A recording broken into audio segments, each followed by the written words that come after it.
wamanuwe cyangwa se uri mu gihe hari kuba imikino iza kuba iri kubera rimwe n'uno mukino w'ikipe ya Polisi bari ku ruhando mpuzamahanga. Twagira umukiza abo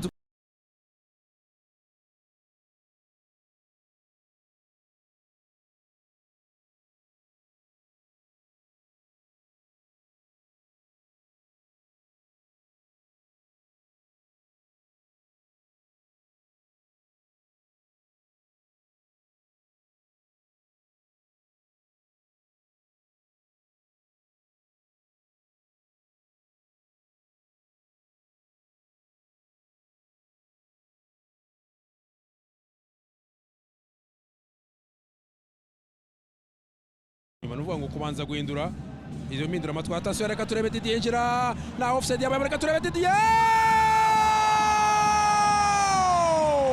Pierre ya Rutaga, pase nziza, uburangare bwa defense ya Pierre guhagarara nabi, ishiga Didier utategushe cyane, pase ivuye kwa Rutaga Eric atayerekana ko ari rutayizamu uri buye byiza kandi ku myaka ye imbere he ubona ko ari gutanga icyizere, ari muri mwe mu rutayizamu abanyarwanda baza kuza kwitega mu myaka iri imbere. Akaba ari Mugisha Didier, umusore ukiri muto cyane ufunguye amazamu hakiri kare cyane ku ruhande rw'ikipe ya Polisi, nyuma yo guhagarara nabi kw'abadefenseri b'ikipe ya APR, ababwira ati shamburiya. Mugisha Didier aterekamo kanye nabi, reka pereke ko nono aho ndi kapiteni kandi ngomba kubemeza, araje atera bukoresheje Pierre Marie ahagaze atera agapira na chip ukuguru kw'iburyo kuri tese poto. Polisi bibiri Pierre ubusa. What a game, what a decision, what a hype. Hejuru cyane Polisi. Ikipe ya Polisi ikaba ihinduye amateka kuri stade Bugambere bakina yahindurirwa izina, ikaba ari Kigali Pere Stadium witwa Nshuti Dominique Savio unyuze muri ekipe ya APR, arabwira ati ndabazi, arabwira ikipe ya APR ati amakosa mukoze reka tuyabakosoza igitego. Pase nziza cyane hariya, arahindukira nk'umukinnyi mukuru, nk'umukinnyi ufite experience, captain afata icyemezo, areba uburyo Pierre Marie ahagaze, akramara shundura riungwa muhindukiza ku nshuro ya mbere. Pierre kimwe Polisi bibiri, umukino wongera kugeza nkawugaruka inyuma cyane cyangwa se usubira rubisi kubera ko ekipe ya Pierre senze igitego cya mbere. Igitego navuga ko Kigali ikipe ya Pierre mu mukino mbere ko icyo cya mbere kirangira, uno mukino n'umukino uri hejuru cyane Olivier. Igitego rero Kigali ikipe ya APR mu mukino biracyashoboka, umukino urafunguye, ibitego bibiri kuri kimwe, akaba ari Ishimwe Fiston utaragiriwe amahirwe yo kugira icyizere cyinshi cyane ngo abanzwemo mu kibuga. Uno mukino n'umukino uri hejuru cyane Olivier. Igitego rero Kigali ikipe ya APR mu mukino biracyashoboka, umukino urafunguye, ibitego bibiri kuri kimwe, akaba ari Ishimwe Fiston utaragiriwe amahirwe yo kugira icyizere cyinshi cyane ngo abanzwemo mu kibuga ku ruhande rw'ikipe ya APR kuri Ben Musa, ariko yongeye kwiga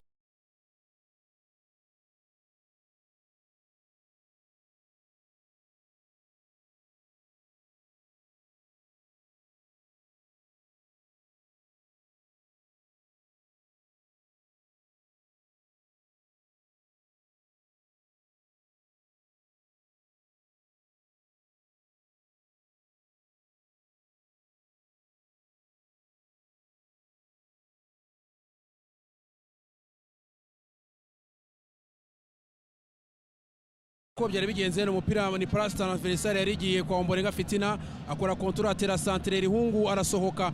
Kora gusohoka kwa Rihungu bitumye na Nshuti no satana kinanura mupira uko iyaguma mu izamu. Rihungu asohotse neza. Iyaguma mu izamu Nshuti no yashobora kubrosa agapira akaba cyahita kura gusohoka bagasa n'abagongana hariya. Yari ko ari free yarabyashoboka kwa ibindi. Uvuga ngo ira timing yo gusohoka ibaye nziza ku isituma witwa Nshuti no sadakina umupira. Plastan adversaire yarije kwa Ombolenga Fitina nziza cyane. Uvuye ku ruhande rw'iburyo uwitwa Oze agenda wenyine, defense inzi ko barimo kurarira. Uwitwa Oze areba ko umuzamu Ishimwe Pierre Marie yasohotse, agenda mukubita chip aramuroba kuri pomeri poto. Polisi bitatu Pierre kimwe. What a game, what a hype. Polisi hejuru cyane, amateka yamaze imyaka 11 yose adakorwa. Polisi itabona itsinzi imbere ikipe ya Pierre nyuma y'imyaka 11. Ni icyemezo gifashwe n'umuntu. Aha birasaba VAR,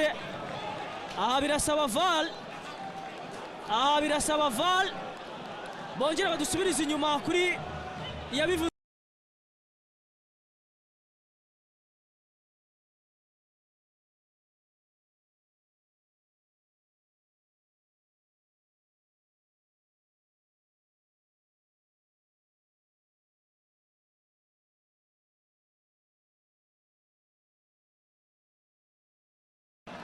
ni icyemezo gifashwe n'umuntu.